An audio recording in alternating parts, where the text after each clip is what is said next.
about it, those were the best days. On the phone with shorty while you ironing your clothes for the next day.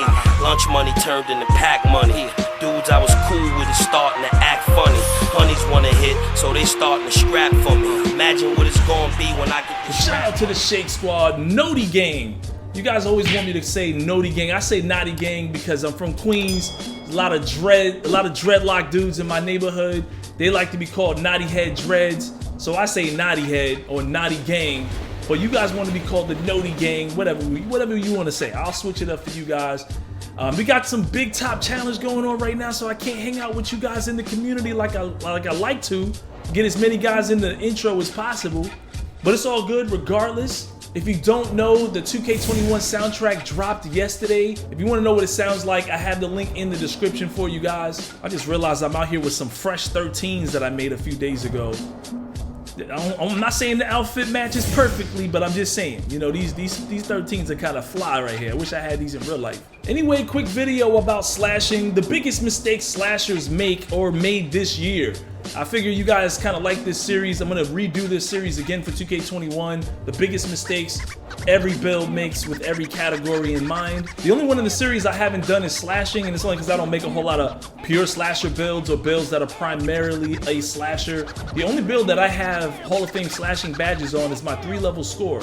This is what it would look like if I was being serious about only slashing. When it comes to badges, I don't really see too many slashers making big mistakes by not using the right badges. It kind of depends on what it is you like to do.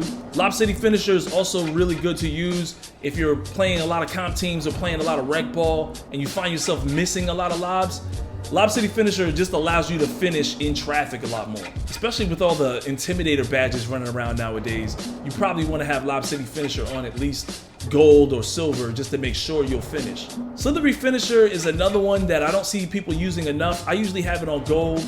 It says it's the ability to avoid contact when attacking the rim. And if you're a slasher who wants to catch bodies, maybe you don't want to avoid contact. So a lot of times I'll run it on silver or gold just so I can give myself Relentless Finisher or Giant Slayer just to give an extra oomph in those categories. I want to have as much stamina as possible when I'm attacking the rim. And this also equates to more contact finishes as well. Now obviously one of the biggest mistakes slashers make is choosing the wrong dunk packages or dunk packages that get blocked consistently. I'll contend that for the last 2 or maybe 3 2Ks, the Russell Westbrook dunk packages have been the very best dunks in the game. That is my opinion, but they have the best right-handed and left-handed manual dunks in the game. A lot of his dunks are very fast too, a lot of ferocity in them, and just he dunks really quick and really hard, and he can go left-handed and right-handed. You can really control how you want to dunk.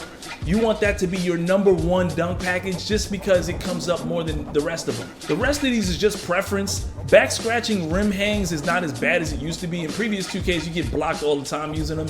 I hardly ever get blocked now, and that's mainly because the guards that are guarding me, they just don't really have a lot of defense to really stop most of the dunks that I'm doing. And I like dunking 2 hands for safety to make sure my man just throws it down. So out of all of these, I would probably take this one off if it's that much of a problem for you. But the rest of these are pretty good. I don't really get blocked. It's rare to see me get blocked on a dunk unless it's, of course, some kind of an alley-oop or I might just miss it, but it's rare when I get blocked. This build gets all of the alley-oops and all of the contact dunks except for the big man contact dunks. And these are the park dunks that I currently use. I still don't see myself getting blocked too often. The Skywalkers, I just do that for YouTube if I'm just trying to get some clips. And the park alley-oops as well, we get all 3 of them, including the Jordan Kilgannon. The park layups is up to you guys. That's if you just want to have some fun. I just do it just to clown people or whatever.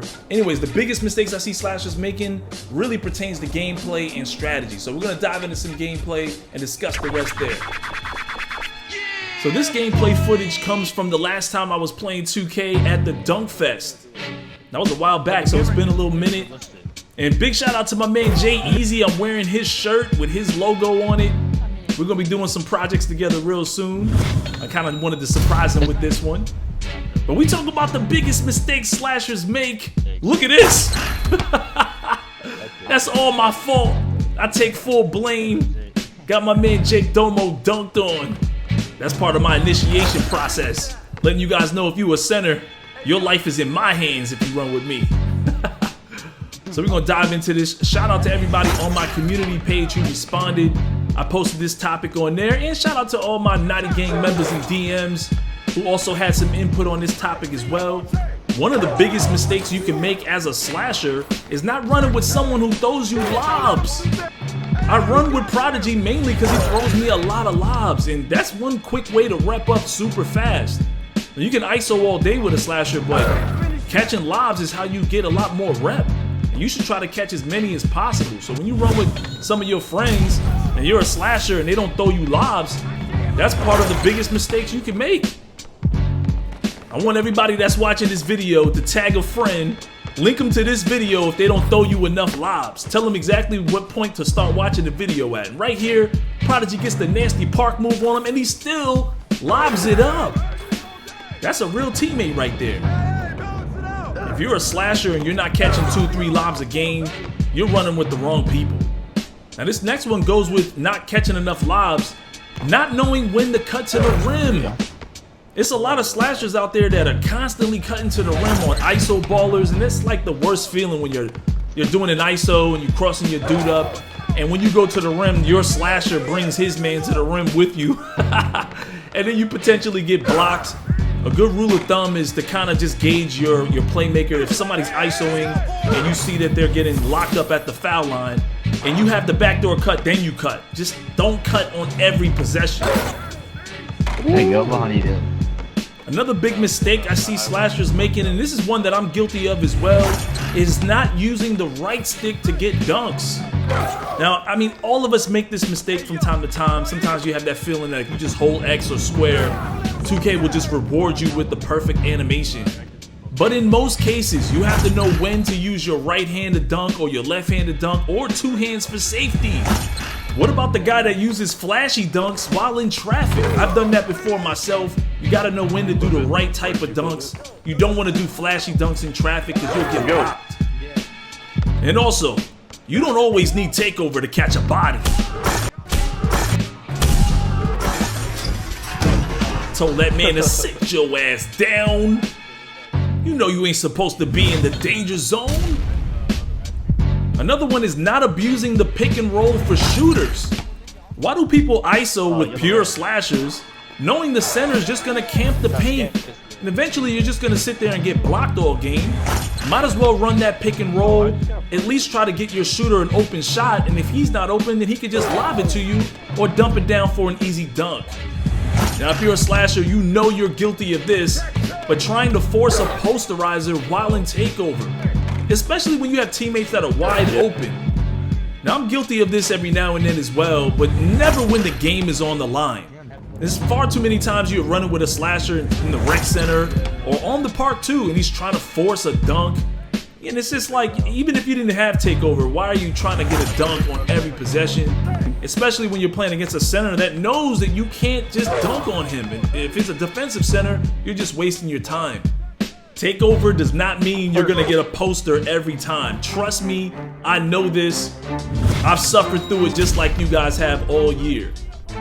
And finally, the biggest mistake a lot of slashers make is making a slasher that can't shoot in the first place. You're a one-trick pony. You're not fooling anybody, especially if you use slasher takeover and we already know you can't shoot. I know there's an argument out there that, you know, any build can shoot, but not everybody has the skills to shoot, because at some point you just got to recognize the skills. Some people just know their shot timing no matter what the three-point rating is. If you're one of those guys, you can make whatever build you want. But if you're the kind of guy that, you know, you made a pure slasher and we already know what you can do and you know you ain't making any shots, if you're wide open, you're not tricking anybody, you're not deceiving enough, and that's how basketball is meant to be played. It's all about deception. That's why we do hesitation dribbles, that's why we do fake passes, and this is why you have to take shots if the defense gives it to you, because he doesn't believe you can shoot. So if you made a slasher that just can't shoot, you're definitely a liability on offense, and a lot of people won't want to play with you. It's just the way the community is. That's why I'm on my 3-level score with slasher takeover, just to make you think I'm going to the rim on every possession. Anyways, let me know if this makes some sense to you guys. If you know of some other big mistakes slashers make, let me know in the comment section. As always, smack that like button, subscribe, and I'll see you in the next one. More.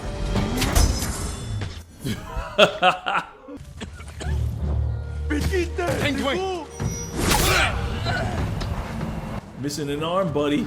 You can't run. What is happening here? Come here. Nobody gets away.